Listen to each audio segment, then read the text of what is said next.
In an intensive care unit, a clinician has roughly 3 seconds to interpret a patient's vitals.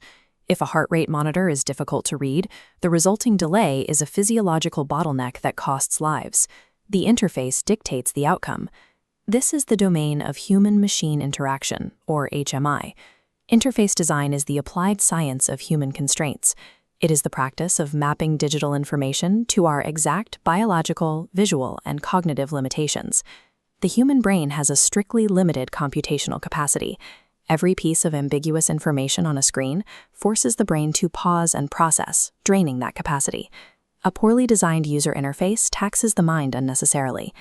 This keyboard demonstrates affordances, visual clues conveying an object's functionality. The raised keys communicate they should be pressed. We distinguish this from perceived affordance, what a user understands by appearance. The differently shaped enter keys intuitively indicate which is for paragraph breaks versus numerical input. To bridge any gaps in understanding, designers use signifiers, like printed text or distinct icons. A functional interface also requires strict mapping, where specific actions lead to predictable consequences, followed by immediate feedback acknowledging the user's input. A successful interface subordinates visual aesthetics to these biological and psychological laws. If it looks beautiful but requires extra cognitive effort to decode, it has failed its primary objective. The human brain actively organizes visual chaos. When presented with a screen full of disconnected elements, our minds instinctively search for patterns to make sense of the data. In the early 20th century, German psychologist Kurt Kafka summarized this with Gestalt theory, noting that the whole is other than the sum of its parts. Perception is subjective, and we process complete visual structures long before we process individual details. 2 Gestalt principles govern forms. First, proximity. Objects close together are perceived as a functional group. Second, similarity. Clusters objects sharing shape or color. Continuity lets the eye follow interrupted patterns. Finally, closure automatically fills missing parts to perceive shapes. Moving from psychological theory to applied software engineering, these Gestalt principles dictate the exact spatial geometry of a digital layout. Take a look at this interface form. The municipality and department fields lack clear proximity and grouping. Because the elements float in empty space, the user's eye has to dart erratically to match radio buttons to their text labels, creating high cognitive load.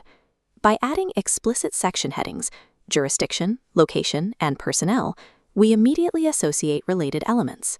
The user now processes 3 cohesive sections instead of a dozen isolated inputs.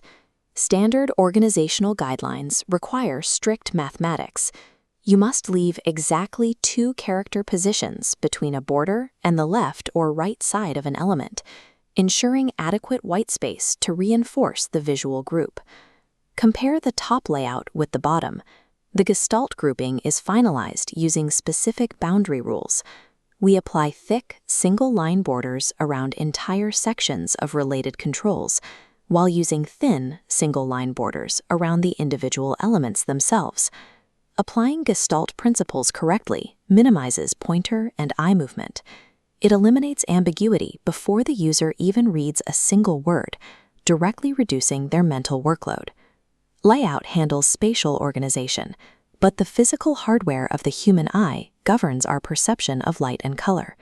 The retina has strict mechanical limitations. At the center of our vision is the fovea, specialized for sharp, detailed focus. Surrounding it is the peripheral vision, engineered entirely for detecting motion and changes in light levels. The fovea occupies just 1% of the retina, yet provides over 50% of the visual input to the brain. It is highly saturated with cones, the cells responsible for color processing. The periphery is packed with rods, which lack color sensitivity entirely. When we apply color to an interface, we are manipulating 3 distinct properties: hue, the actual spectral wavelength; saturation, the purity of that color; and value, its relative lightness or darkness. This chart evaluates foreground and background color combinations. Our eyes are poorly equipped for simultaneous spectral extremes. Placing pure red and blue together forces the eye to continually refocus. This vibrating effect causes severe fatigue. Red fatigues cones quickly, while blue distributes the load. Designing exclusively for standard color vision is a systemic failure. It entirely ignores significant segments of the population who interact with these systems daily. Roughly 8% of males have some form of color deficiency. Protanopia limits red viewing, and deuteranopia limits green viewing. If an interface relies on a red outline to indicate a critical system failure, a user with protanopia will never see the warning. The visual hardware is also susceptible to seizure disorders. Accessibility standards strictly mandate that UI elements must never flash or blink at rates between the frequencies of 2 Hz and 55 Hz. Color and motion are functional tools. Misusing them for aesthetic flair physically degrades user comprehension and compromises safety. Reading on a backlit screen is not a natural biological function. It imposes a reading tax on the user, a heavy computational load required to translate pixels into meaning. 3 design choices destroy readability: relying on unfamiliar recondite jargon, using tiny, straining foveal fonts, and centering dense text blocks. This visual tracks eye movement across 2 text alignments. Left-aligned text is mandatory for large blocks because it provides a consistent, predictable vertical axis for the eye to return to after sweeping across a line. Center-aligned text forces the eye to hunt for the start of the next line, exhausting the user. When the system needs to communicate its state back to the user, it relies on 4 categories of messages: instructional, question, warning, and critical. Consider this critical system error. Presenting raw technical codes shifts the burden of translation entirely onto the user. It states a failure without offering a path forward. We rewrite it using the strict checklist for constructive messages. Use the active voice, state the problem and its probable cause without jargon, and provide a clear, actionable step for the user to resolve the issue. This exact rule of consistency applies to window titles and menus. The system must speak a uniform, predictable language across every single screen. Precise, jargon-free text acts as the ultimate signifier. It prevents minor input mistakes from escalating into complete operational failures. An effective interface is a synchronized ecosystem. It combines layout, color, and typographic rules to systematically bypass human cognitive and physical limitations. We can forensically test these principles against a high-density, real-world application. Gestalt principles organize the chaos. Proximity and explicit borders gather the passenger details and ticket search fields into easily processed visual chunks, separated by exact 2-character margins. The primary call-to-action buttons leverage high-contrast, non-fatiguing color combinations, specifically chosen to remain entirely visible to users with protanopia and deuteranopia.